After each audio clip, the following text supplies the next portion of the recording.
தூத்துக்குடி மாவட்டம் ஏரல் பகுதியில் வெள்ள நீர் சூழ்ந்துள்ளது. தாமிரபரணி ஆற்றில் ஏற்பட்டுள்ள வெள்ளப்பெருக்கு குறித்து ஏரல் ஆற்று பாலத்திலிருந்து நமது செய்தியாளர் ராஜா சாலமோன் அளிக்கும் தகவலை கேட்போம்.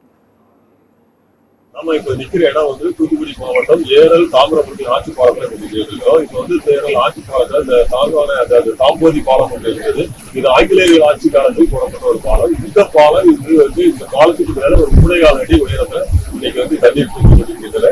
இந்த பாலத்தில் அவ்வப்போது இதுமாரி வெள்ளம் வரும்போதெல்லாம் வெள்ளப்பெருக்கு ஏற்படும் போதெல்லாம் போக்குவரத்து பாதிப்பு ஏற்படுகிறது என்ற காரணத்திற்காக அரசாங்கம் ஒரு மேல்மட்ட பாலம் ஒன்று போட்டாங்க. அந்த மேல்மட்ட பாலமும் பாத்தீங்கன்னா கடந்த வருடம் இதே டிசம்பர் மாதம் 16-17ஆம் தேதியில் நடந்த அந்த கனமழையினால ஒரு வெள்ளப்பெருக்கு ஏற்பட்டு அந்த கரை ஓரம் அனைத்து அழைத்து செல்லப்பட்டது. இதனால் அந்த ஏரல் ஊருக்குள்ளே இந்த தண்ணீர் அனைத்து உட்கு வந்து ஏரல் ஊர் மட்டுமல்லாமல் பக்கத்துல உள்ள வாழாமல்லாம் மற்றும் மொரிக்காடு உள்ள பகுதிகள் அனைத்தும் பிடித்த ஒரு அறிவுக்குள் ஆகியது. இந்த நிலைமையில் தான் பாத்தீங்கன்னா அதை உடனடியாக அந்த பாலத்தை சீரமைக்க வேண்டும் என்பதாக இந்த ஊர் பொதுமக்களும் மற்றும் விவசாயிகள் எல்லாரும் ஒரு கோரிக்கை வைத்தாலும் இதை அரசாங்கம் கண்டுகொள்ளவே இல்லை, மாவட்ட நிர்வாகம் கண்டுகொள்ளவே இல்லை என்ற ஒரு குற்றச்சாட்டு இந்த பகுதி மக்களிடையே எழுந்துள்ளது.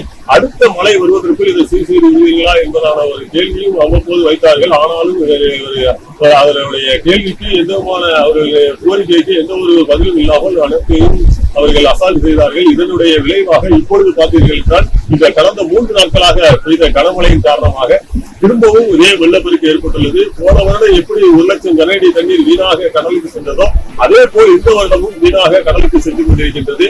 இதே போன்ற நிலைமை வருடா வருடம் எங்களுக்கு தொடர்ந்து நடந்து கொண்டிருக்கின்றது. ஆனால் இந்த தண்ணீரை சேமிப்பதற்கான நடவடிக்கைகளை எதையும் இந்த அரசாங்கம் செய்யவில்லை மற்றும் இந்த தண்ணீர் உட்கொண்டு அதாவது கிராம மக்களை அளிக்கக்கூடிய சூழ்நிலை தான்